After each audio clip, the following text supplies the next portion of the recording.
Variation and meiosis. So the first form of variation we're considering in meiosis happens in metaphase 1. It is called independent assortment, and it is how the homologous chromosomes or the bivalents line up at the equator. So in a homologous chromosome, we consider that we have a maternal chromosome and a paternal chromosome. And it is the randomness of how those pairs of chromosomes line up at the equator will give the variation. So I've given you 3 examples here and of how they do. So in the first one, we consider that the maternal chromosomes and then their counterpart, the paternal chromosomes of the pair, all have lined up with the maternal on the top and the paternal on the lower part. So when they would separate, the maternal would move to the top and the paternal would move to the bottom of the cell. Our second cell, you can see, is a bit more random, as is the third cell.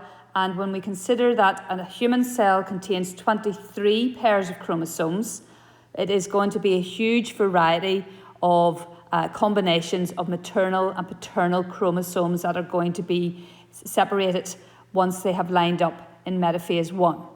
So it will give huge variation within the cell. So as I've said, there is random how the bivalents or the homologous chromosomes line up. So you're going to have a combination of maternal and paternal chromosomes in our cells that form, or the gametes that form after metaphase 1.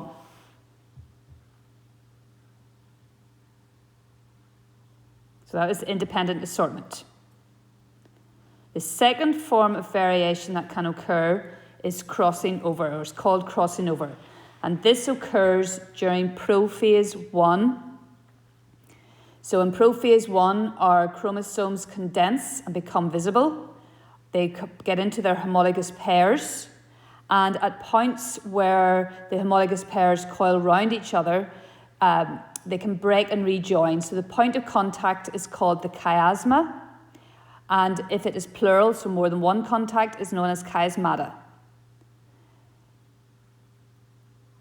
So if we consider in our homologous pair, we have a paternal chromosome and we also have a maternal chromosome. And in this example, we are considering only one chiasma forming, which is circled here in yellow. And the point of contact is called the chiasma, as I've said, and crossing over is going to occur. So in those particular sister chromatids, you're then going to have a mixture of maternal and paternal genes present.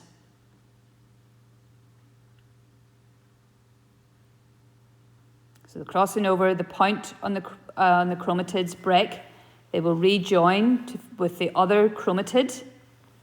And what we will see then is that when we look at what happens after the end of prophase, what the combination will look like, we will have our maternal chromosome. So one sister chromatid has not had any crossing over, whereas the other sister chromatid has now got some of the paternal genes present.